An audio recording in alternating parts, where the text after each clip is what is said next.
Je viens de finir la lecture de l'AI Act et du plan français pour être leader sur l'IA en Europe. Et de cette lecture, je pense avoir trouvé la meilleure idée de business de 2024. C'est un business qui est extrêmement simple à mettre en place avec peu de barrières à l'entrée et qui est extrêmement prometteur. Au début de cette vidéo, je fais un petit résumé de ce que j'ai retenu de l'AI Act et du plan français, avec aussi une petite parenthèse parce qu'il parle des deepfakes et des photos créées à partir de logiciels type Midjourney ou Focus. Donc regarde si t'es intéressé ou si jamais tu veux directement avoir accès à l'idée, je t'invite à avancer un peu cette vidéo. Comme vous avez sûrement dû le voir passer, l'Europe et la France ont décidé de mettre le paquet pour essayer de ne pas être à la traîne comparé aux États-Unis et à la Chine. La semaine dernière, les députés européens ont adopté un texte qu'ils considèrent comme historique, qui s'appelle l'AI Act. Je vais être honnête, j'en attendais pas grand-chose au départ, mais en le lisant, je me rends compte qu'il est effectivement très important. On peut débattre de ce texte qui est essentiellement basé sur des interdictions. Il y a d'ailleurs une phrase connue qui dit USA innovate, China replicate, Europe regulate. Les États-Unis innovent, la Chine copie, l'Europe régule. Je ne vais pas débattre sur les bienfaits ou les méfaits de la régulation, mais on va plutôt regarder les opportunités qu'offre ce texte et également sur le plan français qui est sorti la semaine dernière pour être leader du marché européen en ce qui concerne l'intelligence artificielle. Je fais un petit aparté pour ceux qui me suivent depuis un moment, parce que je sais que beaucoup d'entre vous me suivent suite à mes tutoriels sur comment créer une influenceuse virtuelle ou comment faire des deepfakes. Sur ce texte européen, maintenant, c'est écrit noir sur blanc, je cite: de plus, les images et contenus audio et vidéo artificiels ou manipulés, aussi appelés deepfake, doivent être clairement signalés comme tels. Ce qui veut dire que si jamais vous créez une influenceuse virtuelle ou vous faites un deepfake, vous êtes désormais dans l'obligation de dire qu'elle n'est pas réelle. Par exemple sur votre compte Instagram, de dire que c'est une virtuelle influenceur, ou quand vous faites un deepfake, de le dire. Je pense que c'est principalement pour lutter contre la désinformation, mais du coup nous, ça nous concerne aussi, ce qui selon moi ne pose pas de problème, parce que depuis le début, c'est quand même plus ou moins évident qu'il allait falloir préciser si c'était réel ou non, et puis dans tous les cas, les trois quarts des influenceuses virtuelles qui sont connues, tout le monde sait qu'elles sont virtuelles, et c'est même pour ça qu'elles sont connues, donc je pense qu'au niveau business, ça pose pas beaucoup de problèmes. Mais vous êtes dans l'obligation de le signaler. Et aussi, il y a quelque chose d'autre qui m'interpelle dans ce texte. Je cite: les systèmes d'IA à usage général et les modèles sur lesquels ils sont basés devront respecter des exigences de transparence et la législation européenne sur les droits d'auteur, ainsi que la publication de résumés détaillés de contenus utilisés pour leur entraînement.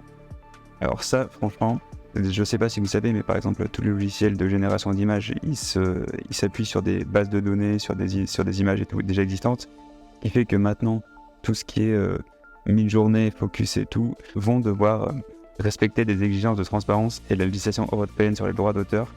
Et alors ça, je sais pas trop comment ils vont réussir à se dépatouiller, mais on va voir. De toute façon, ils ont plusieurs années pour s'y adapter. Mais ça, à mon avis, c'est un gros nid à E2M et RDE. Bon, parenthèse faite, revenons à nos moutons et à mon idée de business en 2024. Donc, parallèlement à ça, je pense que c'est fait exprès, il y a la France qui lance son grand plan IA, et qui est appelé à tripler ses investissements dans l'intelligence artificielle. Alors c'est marrant parce que ce plan semble bien plus ambitieux que l'AI Act. La France, j'ai vraiment l'impression qu'elle compte mettre le paquet pour être le leader en Europe sur l'intelligence artificielle. On va dire d'être une très bonne boîte liée à l'IA. Alors j'ai survolé le rapport, je vous invite à le lire, il est très intéressant. Grosso modo, si jamais je veux caricaturer, la France dit, l'État dit, on a loupé le virage internet, on n'a aucune grosse boîte dans le Web 2. Et il faut vraiment pas commettre les mêmes erreurs sur l'IA. Et le point intéressant, c'est qu'ils disent qu'il faut massivement commencer à former sans délai toutes les entreprises et tous les Français à l'usage de l'intelligence artificielle. Ils veulent faire une formation massive. Ils disent que c'est la seule manière d'être à la pointe de la technologie. Et il y a des choses très très intéressantes. Je vois là par exemple, ils parlent d'investir 1,2 milliard dans la généralisation du déploiement de l'IA, 200 millions dans investir dans la formation professionnelle, etc., etc. Donc l'État compte investir massivement dans les formations liées à l'intelligence artificielle. Et je pense que c'est ça l'idée de business. C'est même pas en comptant les aides de l'État ou pas, c'est que juste là, à l'heure actuelle, vous imaginez même pas tout autour de moi, même là avec mon petite chaîne YouTube, combien de fois je me fais interpeller pour faire des formations, pour apparaître et tout. Toutes les entreprises cherchent à se former sur l'intelligence artificielle, donc je pense que de faire des formations IA, même si vous pensez que c'est déjà trop tard et tout, je pense que c'est que le début. Et je pense que c'est ça la super bonne idée de business en 2024. Faut pas réinventer la roue. Ok, c'est une idée très simple, mais de lancer formation, que ce soit en ligne ou réel, sur l'usage de l'intelligence artificielle. Alors vous devez nicher le truc, hein. Vous pouvez faire une formation sur comment utiliser HeyGen, comment faire du prompt engineering sur ChatGPT. Les idées les plus simples sont souvent les meilleures. Les entreprises, elles cherchent des choses simples à mettre en place. Mais je pense que très sincèrement, ça va être le truc numéro 1 de formation des entreprises. Avec de la chance, vu comment l'État a l'air de vouloir mettre le paquet, votre formation, vous pouvez la faire passer en CPF, le compte de formation, etc. Mais même sans compter les aides de l'État, l'IA, c'est une ruée vers l'or, et ceux qui se font le plus d'argent lors des ruées vers l'or, c'est les vendeurs de pelles. Donc, très honnêtement, je pense que vous y avez peut-être pensé au moins une fois, vous avez dit non, c'est trop tard, machin truc. Non, c'est pas trop tard, c'est maintenant qu'il faut se lancer. Donc, si jamais vous savez pas quoi faire et que vous cherchez une idée de business, je pense que c'est la meilleure idée de business qui soit. C'est les formations IA, il y a tous les feux qui sont verts. T'as l'État qui dit qu'ils veulent mettre le paquet, toutes les entreprises cherchent des formateurs. L'IA, c'est la plus grosse révolution depuis la création d'Internet. On en est qu'au tout début, il y a 2 ans, personne ne savait ce que c'était que ChatGPT. Et 6 mois, il y a un nouveau logiciel qui sort, qui révolutionne tout.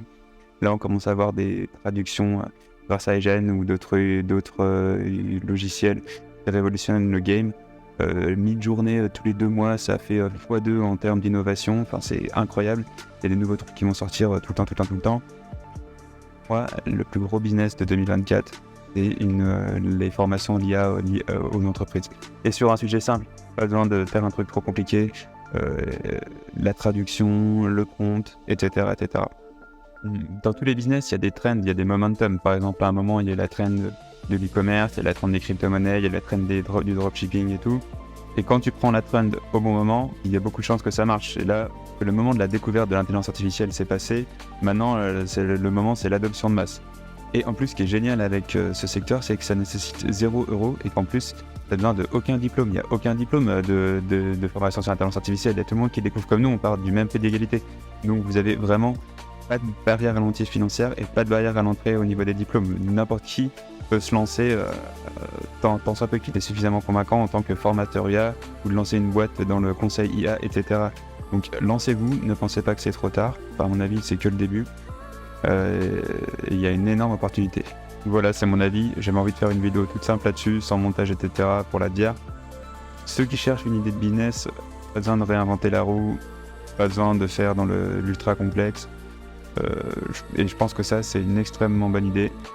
Dites-moi ce que vous en pensez dans les commentaires et je vous dis à la prochaine pour une autre vidéo et l'entrée à l'IA et les opportunités de business qui en découlent. Allez, ciao!